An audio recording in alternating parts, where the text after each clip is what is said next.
3 बच्चा उसने खुद पैदा किया है, 2 लड़के हैं, 1 लड़की है। जब सब लोग अपना बच्चा ही पैदा करना रोक दें तो इस देश का क्या होगा? जरा गौर करिए, इस बात को सोचिए। सरकार के बुलडोजर में दम है तो बाबा साहब की मूर्ति तोड़ने वालों के घर पर अगर बुलडोजर चलवाए तब हम जाने कि इसके बुलडोजर में दम पार नहीं। पेट्रोल 400 पार, अरहर की दाल 400 पार, चावल 400 पार। मतलब भैया बीएड किए हैं, बीए, बीएड, टैली, एलएलबी करके भी बेरोजगार हैं और सोच रहे हैं कि कहीं हमको भी ना मजदूरियाँ करना पड़े। रोजगारी के लिए रोजगार दिया जाए, सरकारी नौकरियों में हिस्सा दिया जाए और कंपनियां खोला जाए। बड़े बड़े जो है कि कंपनी खोलेंगे तो उसमें रोजगार मिलेगा। आप ये बताइए कि सरकारी नौकरी ही रोजगार है? जैसे मैं दिनेश लाल निरहुआ ने कहा कि सरकारी नौकरी ही रोजगार नहीं होता है।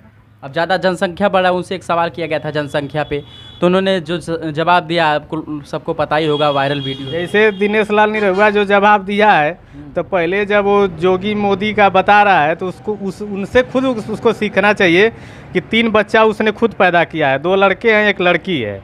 तो जो इतना ही मोदी और योगी का अनुयायी है तो उनके हिसाब से खुद उसको चलना चाहिए। अपने खुद बच्चा नहीं पैदा किया होता तो हम जाने होते कि नहीं भाई मोदी योगी के रास्ते पर चल रहा है। जैसे उनके बताए हुए रास्ते पर उनके विचारों से प्रभावित होकर के तो भाजपा ज्वाइन किया होगा।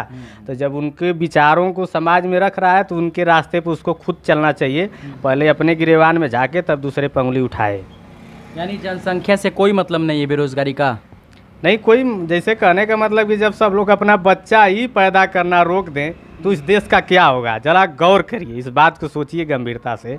ऐसा नहीं होना चाहिए। बच्चा सब लोग पैदा करें, लेकिन इस सरकार की बहुत बड़ी जिम्मेदारी होती है कि जो हमारे देश के लोग हैं उनको शिक्षा, समानता और रोजगार उसको दे, सबको सम्मान करे, इसकी जिम्मेदारी होती है। इस सरकार में बाबा साहब की मूर्तियाँ बहुत तोड़ी जा रही हैं और हमारा घर चिलार है, इसके बगल में डंडापुर और इमिलिया एक ही दिन बाबा साहब की मूर्ति तोड़ दी गई।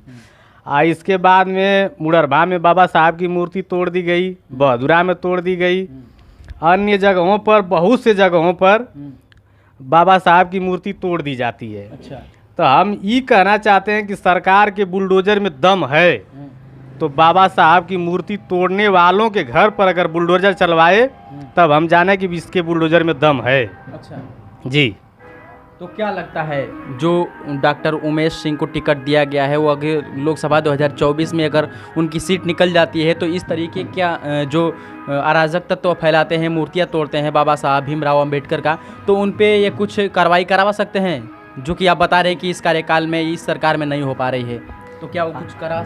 जब हमारी सरकार आ जाएगी तो बाबा साहब की मूर्तियां बनाई जाती हैं और लखनऊ में देख रहे हैं कि बाबा साहब की कितनी मूर्तियां लगी हैं, गांव-गांव में भी बाबा साहब की मूर्तियां लगी हैं।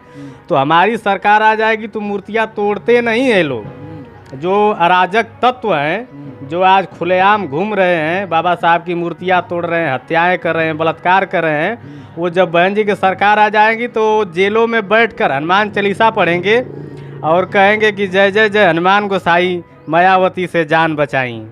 ऐसे हनुमान चालीसा पढ़ेंगे गुंडे माफिया। आज भाजपा सरकार में तो खुलेआम रोड पर घूम रहे हैं, एकदम बहन बेटियों का इज्जत सुरक्षित नहीं। अभी कहा था मोदी जी ने कि कोई भी लड़कियां 8 बजे के बाद कहीं पे एडमिशन शिक्षा के लिए न करवाएं, क्योंकि बताइए कि उनके अपने खुद सरकार पर भरोसा नहीं है कि मतलब हमारे सरकार में बहन बेटियां सुरक्षित हैं। वो खुद कह रहे हैं सरकार के लोग कि नहीं 8 बजे के बाद कोई बहन बेटियां एडमिशन न लें। अपने सरकार पर उनको खुद भरोसा नहीं है कि कब इज्जत किसकी कब कहाँ लूट जाए और कब किसकी कहाँ हत्याएं हो जाए, कब किसकी बलात्कार हो जाए। जी। देखा जाए तो गाजीपुर ज़िले में बहुजन समाज पार्टी की तरफ से डॉक्टर उमेश सिंह को टिकट दिया गया है और आपको बता दें कि इसमें समाजवादी पार्टी की तरफ से अफजाल अंसारी को टिकट दिया गया है, बीजेपी की तरफ से पारसनाथ राय को टिकट दिया गया है। इस पे क्या लोगों का मन है, इसी चीज़ को जानने के लिए हम यहाँ पे आए हैं। एक मैकेनिक का यहाँ पे दुकान है, छोटा मोटा एक दुकानदार है, इसी में हम बैठ करके लोगों से बातचीत किए, थोड़ा सा जो दुकान चलाने वाले भैया हैं उनसे भी कुछ प्रतिक्रिया लेंगे। क्या नाम है भैया आपका? मुनीब कुमार बिंद है सर। क्या लग रहा है इस बार 2024 में किसकी पल्ला भारी है गाजीपुर जिला से? देखिए, हम तो बहुत कुछ नहीं कहेंगे, लेकिन हमारा जो मन है कि बहन कुमारी मायावती को वोट देंगे और उसी को जिताएंगे। उनका जो है कि शासन हमको अच्छा लगता है। अच्छा। इतना ये पढ़े लिखे हैं और पढ़ लिख करके यही गाड़ी बना रहे हैं, और किसी के पास इतना रोजगार होता तो गाड़ियां भी अधिक होती तो इनको बनाने का काम भी मिलता। बैठे हैं सुबह का और बेचारे को गाड़ी भी नहीं आ रही कि बनवाएं। इतना जैसे कहने का मतलब गाड़ी खरीद लेगा गरीब आदमी तो उसको पेट्रोल भराने के लिए पैसा भी चाहिए।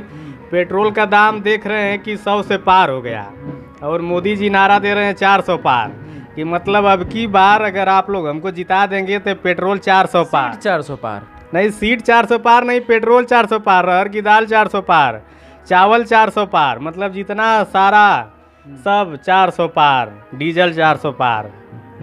कहीं ना कहीं जो विपक्षी दल है वो नेगेटिव ही इसका निकाल रहा है। उनका कहने का मतलब है कि सीट 400 पार, और आप लोग कह रहे हैं कि पेट्रोल 400 पार। इतना सब लोग जिताए तो इतना बुरा हाल हुआ, अब जिता देंगे तो क्या एकदम गुलामी तो आ जाएगी।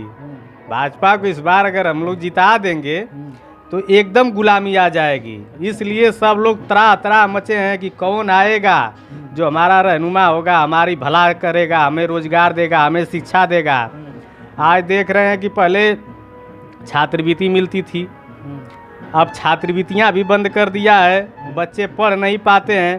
पहले जो लड़कियाँ थी, जब बहन जी की सरकार थी तो इंटर पास करने पर 25,000 रुपया मिलता था, एक साइकिल मिलता था, जिससे कि गरीब घर की भी बच्चे अपने माँ बाप पर डिपेंड न रहना पड़े, अपने दम पर खुद अपने आगे की पढ़ाई कर सके। लेकिन इस सरकार ने उस पैसे को बंद कर दिया और छात्रवृत्ति भी बंद कर दिया, ताकि आज पढ़ाई में बाधा बन रही है। पैसे नहीं है, कैसे गरीब लोग, रोजगार नहीं है, कैसे अपने बच्चों को पढ़ाएं।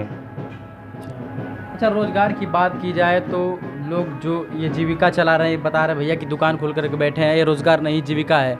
तो आप कितना डिग्री लिए हैं और आपको कौन सी रोज़गार नहीं मिल पा रही है? आपने कहाँ कहाँ तक फॉर्म अप्लाई किया है, रोज़गार मिली कि नहीं मिली? हम भैया बीएड किए हैं, बीए, बीएड, टैली, एलएलबी अच्छा, करके भी बेरोजगार हैं और सोच रहे हैं कि कहीं हमको भी न मजदूरियाँ करना पड़े।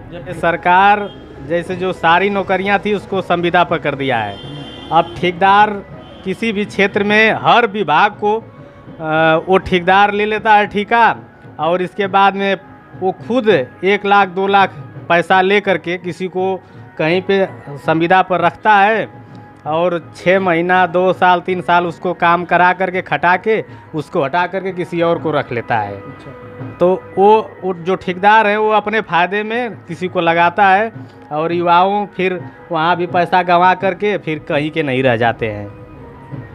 तो चलिए, जिस तरीके से ये जवाब दिए, कहीं ना कहीं देखा जाए तो रोज़गारी की मार इतनी बढ़ गई है कि लोग कुछ दुकान खोल करके बैठने पर मजबूर हैं। जैसे कि भैया ने बताया कि हम मजबूरी में दुकान खोल करके बैठे हैं और ग्राहक भी नहीं आ रहे हैं। तो खैर, ये बात की बात है। हम थे उत्तर प्रदेश के गाजीपुर ज़िले में, लोगों का मन जानने के लिए, लोगों का विचार जानने के लिए यहाँ पे आए थे। अपना भी विचार कमेंट सेक्शन में ज़रूर बताइएगा। बहुत बहुत धन्यवाद।